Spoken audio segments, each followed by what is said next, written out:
ఒక ఆడదానికి పరమేశ్వరుడు ఎవడు అంటే భర్త. ఆయనకి పెట్టవలసిన పలహారం పెట్టకుండా, మంచంలో ఉన్న మామగారికి చేయకుండా, అత్తగారికి చేయకుండా, ఇంట్లో ఆకలేస్తోందన్న పిల్లలకి పెట్టకుండా, తను చేసేటటువంటి పూజలు పుణ్యాలు వల్ల తరించిపోతుందని ఏ శాస్త్రం చెప్పలేదు. దీన్ని ఖండన చెయ్యడం కోసమని పరమేశ్వరుడు లీల చేసి చూపించాడు. అందుకని వేలుపులటే నాకంటెను వేలుపు మరి ఎవ్వడనుచు వికవికనగిమా వేలుపుల గోడపైనో హేలావతి నీత నూజుడెంగిలి చేసెన్ చేబంతి తప్పిపడెనని ప్రాబల్యము తోడ వచ్చి భవనము వెనకన్ మా పట్టి జలకమాటగ మీ బిడ్డడు వలువ తెచ్చెనలతొక తగునే. ఇంకో గోపికొచ్చింది, అమ్మా మా అమ్మాయి స్నానం చేస్తోంది, బట్టలు తీసి గోడ మీద వేసుకుంది. ఎక్కడి నుంచి వచ్చాడో మీ అబ్బాయి వచ్చి, ఏమంటే ఆడుకుంటుంటే బంతి మీ ఇంట్లో పడిపోయింది తీసుకోనా అన్నాడు. తీసుకో అన్నాం. బంతి కోసమని వచ్చిన వాడిలా తానే బంతి ఇంట్లో వేసి, బంతి తీసుకెళ్ళడం మానేసి స్నానం చేస్తూ గోడ మీద వేసిన మా అమ్మాయి బట్టలు పట్టుకుపోయాడు. మా అమ్మాయి అక్కడి నుంచి బట్టలు లేక లోపల నుంచి బట్టలో నరుస్తుంటే మేము వెళ్ళి బట్టలు ఇవ్వాల్సి వచ్చింది. చెయ్యొచ్చమ్మా ఇలాంటి పనులు మీ అబ్బాయి? ఆయన ఈ లీల ఇక్కడ కాదు, రెండో మాట కూడా చూసి చేశాడు కాత్యాయని వ్రతంలో. వేదంలో అత్యంత దూష్యమైనటువంటి విషయం వర్షాలు పడకపోవడానికి ఒక కారణం ఏమిటో తెలుసా? ఒంటి మీద బట్టలేని స్నానం. నీటి యందు అగ్నిహోత్రం ఉంటుంది. ఎవడు ఒంటి మీద బట్ట లేకుండా స్నానం చేస్తాడో వాడు వ్యాధిగ్రస్తుడవుతాడు. అలా చేసే వాళ్ళ సంఖ్య ఎక్కువైతే దేశంలో వర్షాలు పడవని చెప్పారు. దేవతల ఆగ్రహానికి గురవుతారు. ఒంటి మీద బట్టలేని స్నానం చెయ్యకూడదు. అందుకే కాత్యాయనీదేవి కల్లచేయుటెకా కయీరీతి నోచువారిందు కలరు వ్రతఫలంబు మీరు వలచిన చక్కగా ఇంతులెల్ల చేతులెత్తి మ్రొక్కి చేరిపుచ్చుకొనుడు చీరలు సిగ్గుతో వాడనేల ఇగ్గులాడనేల అని ప్రాయశ్చిత్తం చేయించి, వరుణుడు జలాధిదేవత అయినటువంటి వరుణుడు అగ్ని, అటువంటి వాళ్ళు నీళ్లలో ఉండగా ఒంటి మీద బట్ట లేకుండా నీళ్లు పోసుకున్నావా, అది మహాదోషం కనుక, ఆ దోషం కట్టి కుడుపుతుంది కనుక దానికి ప్రాయశ్చిత్తంగా బట్టలు తీసేసి ఇంకెప్పుడు ఒంటి మీద బట్టలేని స్నానం చెయ్యకు సుమా, అది దోషం నీటి పట్ల అని లోకానికి నిరూపణం చేసి చూపించాడు కృష్ణ పరమాత్మ.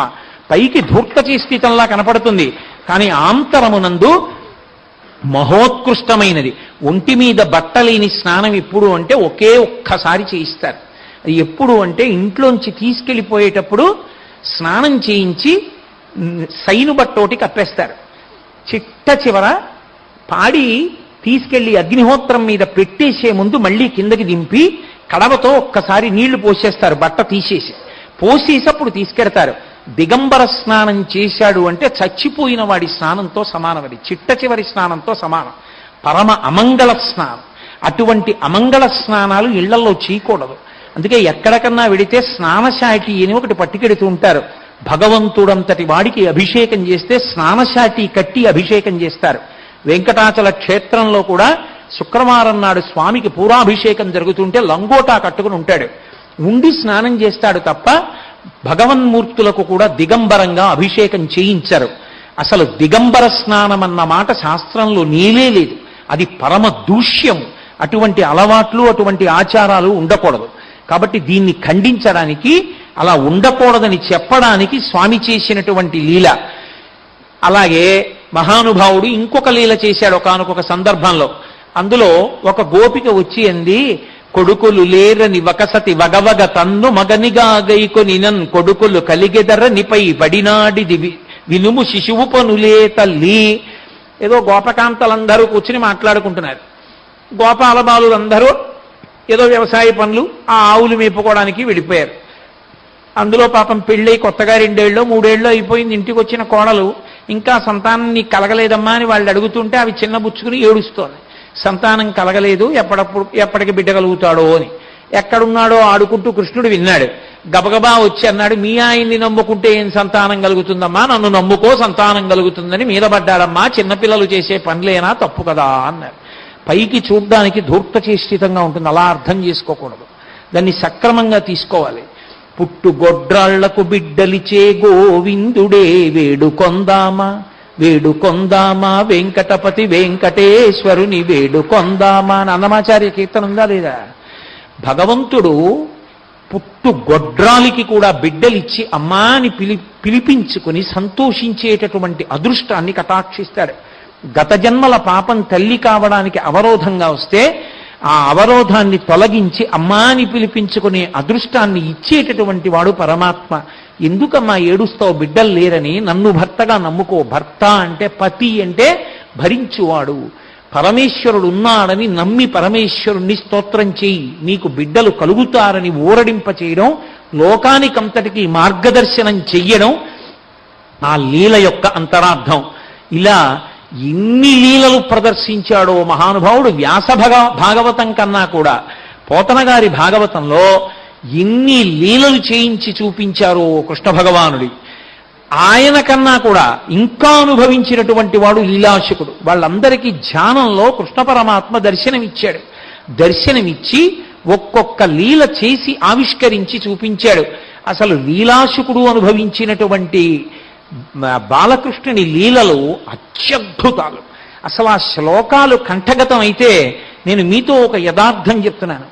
మీరు ఎక్కడ కూర్చోండి, మీరు ఆ శ్లోకాలు చదువుకుంటుంటే ఎంత సంతోషంగా ఉంటుందో. ఏమనుభవించాడో మహానుభావుడు. చిన్ని కృష్ణుణ్ణి అమ్మ ఉయ్యాలలో పెట్టింది, పెట్టి ఊపుతోంది. పిల్లలు పడుకోమంటే పడుకోరు. అమ్మ ఏదైనా కథ చెప్పమ్మా అంటారు. అమ్మ యశోద కూడా కథ చెప్తోంది. ఏమని? రామో నామ బభూవ హుం తదబలా సీతేతి హుం తాం పితుర్వాచా పంచవటీ తటే విహరణస్తస్యాహరద్రామణః నిద్రార్థం జననీ కథామితి హరేః హుంకారత శృణ్వతః సౌమిత్రే క్వధనుర్ధనుర్ధనురితి వ్యగ్రాగిరప్పాంతునః అన్నాడు ఆయన. ఆ పిల్లవాడిని ఉయ్యాల్లో పెట్టి అమ్మ ఊపుతూ కథ చెప్పడం మొదలుపెట్టింది. ఎవరికి? కృష్ణుడికి. కృష్ణుడికి ఎవరి కథ చెప్తోంది? రాముడి కథ. ఎవరు? కృష్ణుడెవరు, రాముడెవరు? ఈయనే రాముడు కిందటి అవతారంలో. కృష్ణుడికి రామకథ చెప్తూ ఊపుతోంది. ఎంత అందంగా పడిపోయిందంటే శ్లోకం. రామో నామ బభూవ హుం. రాముడనేటటువంటి రాజు ఉండేవాడు, రాజకుమారుడు ఉండేవాడు. అన్న కృష్ణుడు కూడా శ్లోకంలోకి వచ్చేసింది. రామో నామ బభూవ తదబలా సీతేతి హుం. ఆయనకో భార్య ఉండేది, ఆవిడ పేరు సీతమ్మ. ఊపుతోంది అన్నాడు.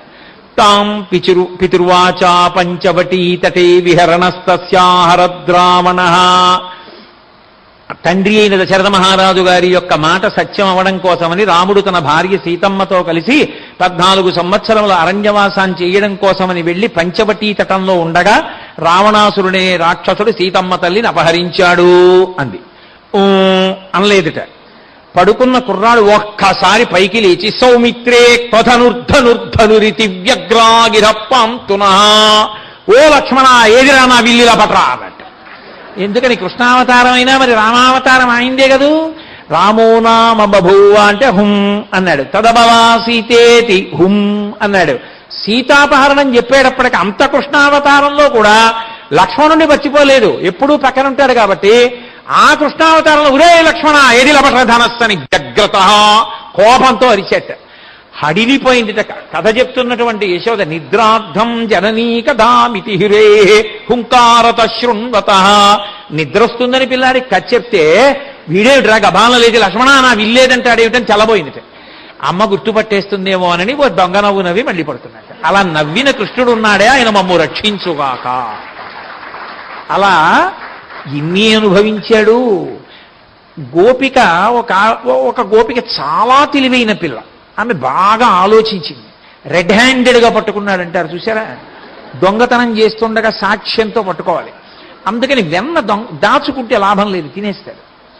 దాచనం వీధి గుమ్మంలో పెడతా, తలుపు చాటును ఉంటా. వస్తాడు కదూ, వచ్చి ఎవరూ లేరంటే కూర్చుంటాడు, లేకపోతే నిలబడి గబగబా పెట్టేస్తాడు. అందుకని ఎవ్వరం లేనట్టు తలుపు చాటును ఉంటాను. చేతికి వెన్నుండగా పట్టుకుంటే ఏమో ఏం దబాయించేస్తాడు. నోట్లో కూడా పెట్టుకున్న తర్వాత అయితే ప్రబల సాక్ష్యంతో దొరుకుతాడు అని తలుపు చాటున చూస్తోంది. వచ్చాడు, వచ్చి పిల్లలందరినీ పిలిచాడు. వెనకాతలే ఉంటారు అన్నాడు. వాళ్ళందరూ ఫాల్ ఇన్ లైన్, ఓ వరుస క్రమంలో వచ్చారు. ఒక్కొక్కళ్ళకి తీస్తున్నాడు, పెడుతున్నాడు. చక్కగా కూర్చుని పెడుతున్నాడు. చిన్ని కృష్ణుడు ఎంత అందంగా ఉంటాడు. తీస్తున్నాడు, పెడుతున్నాడు. అందరిది అయిపోయింది, వెళ్ళిపోయారు. తను ఒక్కడే ఉన్నాడు. తీసిల నోట్లో పెట్టుకున్నాడు. ఆవిడ గభాలను వచ్చి పట్టుకుంది చెయ్యి. పట్టుకున్న ఆవిడ ఏమందంటే ఏమంటాడో చూద్దాం, ఇప్పుడేం దబాయించగలడు అని కస్త్వం అని అడిగింది. ఎవరయ్యా నువ్వు అంది. అంటే బలానుజహ అన్నాడు. తన పేరు కదా చెప్పాలి, మానేసి అక్కడ లేనివాడి పేరు చెప్పాడు. బలరాముడి తమ్ముణ్ణి అన్నాడు. మధ్యలో ఆయన పేరు ఎందుకు? బుద్ధిగా ఇంట్లో ఉండి చదువుకుంటున్నవాడు, ఆవులు కాసుకుంటున్నవాడు ఆయన. అంటే అన్నగారి పేరు తీసుకొచ్చి తన పేరు దాచేసి అన్న పేరు చెప్పి ఆయన్ని ఇరికించడం. అందుకని ఎవరు నువ్వు అంటే బలానుజహ అన్నాడు. అమ్మ బాబోయ్, గుండెలు తీసిన బంటురా వీడు, వీడి పేరు చెప్పకుండా అన్న పేరు చెప్తున్నాడని ఆవిడంది. ఓహో కిమిహతే అంది. ఇక్కడికి ఎందుకు వచ్చావు అంది. ఓసారి ఇలా చూసి, ఓ మా ఇల్లు కాదా, మన్మందిరా శంకయా అన్నాడు. మా ఇల్లు అనుకున్నానమ్మా, అందుకు వచ్చాను. అమ్మ బాబోయ్, ఇంక ఈ పిల్లాడిని ఏం చేస్తాం అనుకుని, ఓ మీ ఇల్లు అనుకున్నావా, సరే. యుక్తం తం నవనీత పత్ర వివరే హస్తం కిమర్థం యసేహే అంది. సరే మీ ఇల్లు అనుకుని వచ్చావు, ఈ కుండలో చెయ్యి ఎందుకెట్టావు అంది. అంటే ఆయన అన్నాడు, మాత కంచన వత్సకం మృగయితం మాగా విషాదంక్షణ. ఊరికే ఏట మా ప్రశ్నలు గట్టిగా అలా అరుస్తూ అడుగుతావు. మా ఆవు దూడ ఒకటి తప్పిపోయింది, కుండలో ఉందేమో అని తిప్పి చూస్తున్నాను. నువ్వు అలా అరిస్తే దూడ దూకి పారిపోతే ఎవడు పట్టుకుంటాడు మళ్ళీ అంటే ఆవిడ తెల్లబోయే, అయ్య బాబోయ్ అని వదిలేసింది. ఇంత దబాయింపా అని. ఇత్యేవం వరవల్లవి ప్రతివచ కృష్ణస్య పుష్ణాతునః అన్నాడు లీలాశకుడు. ఇంత పట్టుకుందామని పట్టుకున్న గోపిక ఆయన దబాయింపు చూసి నోట మాట రాక వదిలేసి తెల్లబోయి ఉండిపోయేటట్టుగా మాట్లాడిన గడుసుతనమన్న చిన్ని కృష్ణుడున్నాడే, ఆయన మమ్ము రక్షించుగాక.